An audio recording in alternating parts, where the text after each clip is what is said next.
Halo Sobat YouTube, jumpa lagi di Indonesia Car Vlog, channel yang membahas tentang spesifikasi mobil secara lugas, detail dan apa adanya, disertai analisa-analisa yang tajam, dan tidak disponsori oleh brand manapun.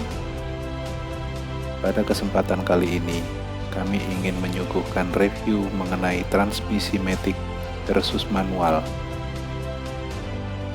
Transmisi manual sudah ada sejak dari mobil itu sendiri lahir, dan seiring perkembangan zaman, lahirlah transmisi matic. Dan hingga saat ini, sudah ada beberapa jenis model transmisi matic yang digunakan. Nah, pada kesempatan kali ini, saya mencoba untuk menjelaskan secara gamblang apa itu transmisi matic dan manual. Transmisi manual adalah transmisi yang paling tua yang ada semenjak mobil itu sendiri diciptakan, yaitu mobil yang dikendarai oleh Karl Benz di Jerman pada tahun 1901. Dan semakin lama, desain transmisi manual menjadi semakin baik dan smooth untuk penggunaannya. Transmisi manual memiliki konstruksi yang sederhana dan tidak banyak komponen yang terlibat. Dari sisi maintenance, tentunya sangat minim dan reliability-nya bisa diandalkan. Nggak heran jika kendaraan off-road dan kendaraan tambang banyak memakai transmisi jenis ini. Sementara untuk transmisi matic ada beberapa jenis yang kita kenal. Pertama adalah hydraulic automatic transmission. Diperkenalkan pertama kali oleh Oldsmobile dan General Motor dengan nama Hydramatic Transmission. Cara kerja transmisi ini menggunakan torque converter dan gear set. Jenis transmisi matic ini adalah yang paling umum dan paling tua usianya. Transmisi ini bisa ditemui pada mobil Toyota Avanza, Innova tipe lama, dan Pajero Sport tipe yang lama. Kedua adalah Continuous Variable Transmission. Jenis transmisi ini umum ditemui pada mobil-mobil keluaran terbaru. Konstruksi CVT terdiri atas dua buah puli variabel yang diposisikan pada jarak tertentu, dan keduanya dihubungkan oleh belt yang terbuat dari steel. Ukuran atau rasionya berubah tergantung oleh kecepatan dan beban yang diterima. Hasilnya, konsumsi BBM menjadi lebih efisien dan energi loss-nya lebih kecil. Transmisi CVT ini sangat efektif diaplikasikan pada mobil city car dengan torsi yang kecil, tidak melebihi 300 Nm, dan tidak bisa diaplikasikan pada mobil-mobil dengan torsi yang besar, karena bisa mengakibatkan slip pada beltnya. Transmisi CVT banyak ditemui pada city car modern seperti Honda Jazz, Toyota Yaris, Mitsubishi Xpander, Suzuki R3, Nissan Livina, dan lain-lain. Ketiga adalah Automated Manual Transmission, merupakan gabungan antara transmisi matic dan manual, untuk mengakomodasi para penggemar manual yang sehari-harinya masih pengen nyaman dengan transmisi matic, tapi juga masih pengen menggunakan transmisi manual. Transmisi ini terdapat pada mobil seperti Innova Reborn atau Fortuner yang baru, Pajero Sport tipe yang baru, BMW Triptonic, dan pada mobil yang lebih murah seperti Suzuki Ignis. Dan yang terakhir adalah Dual Clutch Transmission. Transmisi matic jenis ini adalah pengembangan lebih lanjut dari transmisi matic konvensional, menggunakan clutch ganda yang dikendalikan oleh komputer. Kedua clutch tersebut bertanggung jawab atas gigi yang berbeda, yaitu grup genap dan grup ganjil. Hal ini berimbas pada jeda perpindahan gigi yang semakin singkat dan akselerasi yang lebih baik. Selain itu, dual clutch transmission dapat menghandle tenaga dan torsi yang besar, sehingga banyak dipakai di mobil sport modern seperti Ferrari, Lamborghini, McLaren, dan Chevrolet Corvette. Dual clutch transmission juga dipakai di mobil seperti VW Golf, BMW M4, dan Mercedes AMG E35.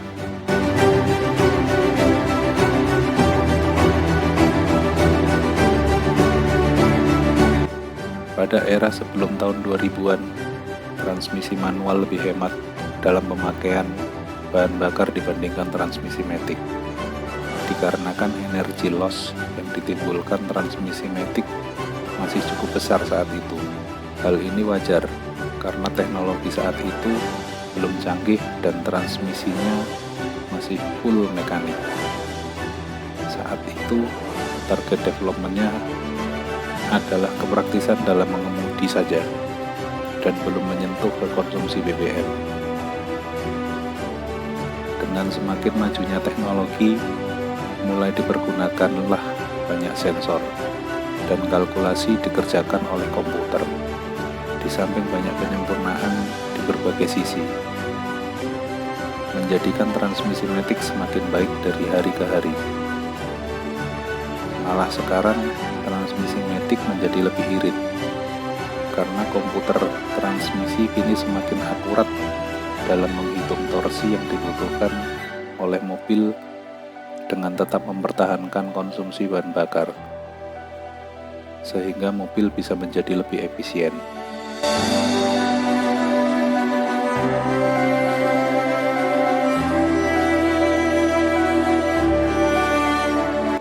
Transmisi matic lebih memudahkan hidup kita dibandingkan transmisi manual. Tetapi transmisi matic memiliki konstruksi yang jauh lebih rumit.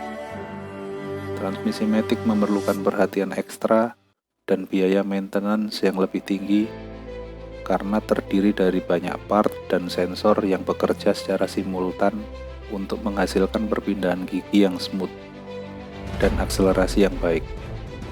Tapi pengguna transmisi matic modern sekarang nggak perlu khawatir, karena melalui proses development yang cukup panjang dan perbaikan dari segala aspek, transmisi matic sekarang sudah jauh lebih baik dan jauh lebih reliable, serta juga lebih low maintenance. Untuk transmisi manual sudah jelas sangat low maintenance, karena hanya berupa perpindahan gigi sederhana dan berpindah dengan bantuan tuas persneling.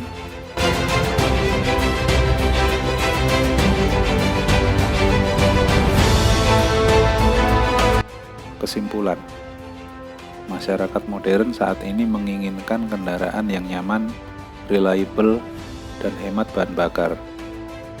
Seiring perkembangan zaman, transmisi matic sanggup memenuhi itu semua. Berikut adalah catatan dan hasil analisa kami yang perlu dijadikan perhatian. 1. Mesin modern saat ini memiliki tenaga dan torsi yang besar, sehingga pemakaian transmisi matic tidak perlu membebani mesin. Energi losses di transmisi matic dikompensasi dengan tenaga yang besar tersebut, sehingga mesin masih terasa responsif. 2. Di kota besar seperti Jakarta dan Surabaya, untuk mobil pribadi, penggunaan transmisi matic sudah mencapai lebih dari 60%. Hal ini membuktikan untuk daerah-daerah dengan kondisi kemacetan yang tinggi, transmisi matic lebih dipilih daripada manual. 3. Adanya fitur penunjang yang related transmisi matic seperti auto brake hold, cruise control, dan front radar semakin membuat penggunaan transmisi matic lebih nyaman. Fitur-fitur tersebut juga merupakan kelebihan dari transmisi matic karena tidak bisa diaplikasikan pada transmisi manual. 4. Overdrive adalah salah satu fitur transmisi matic untuk melawan keiritan transmisi manual. Dengan overdrive, memungkinkan mobil memakai gigi yang lebih tinggi untuk high speed, sehingga menurunkan RPM mesin secara keseluruhan. yang pada akhirnya akan mengurangi konsumsi BBM.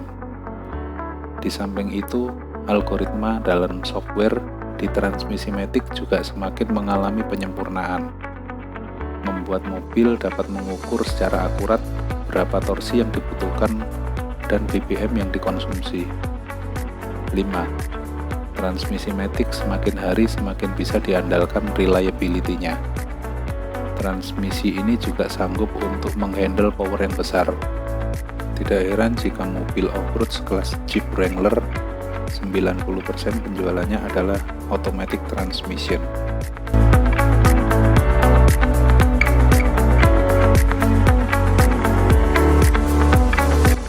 Kesimpulan akhir dari video ini adalah masyarakat saat ini sudah semakin menginginkan kenyamanan dan reliability yang baik di mobilnya.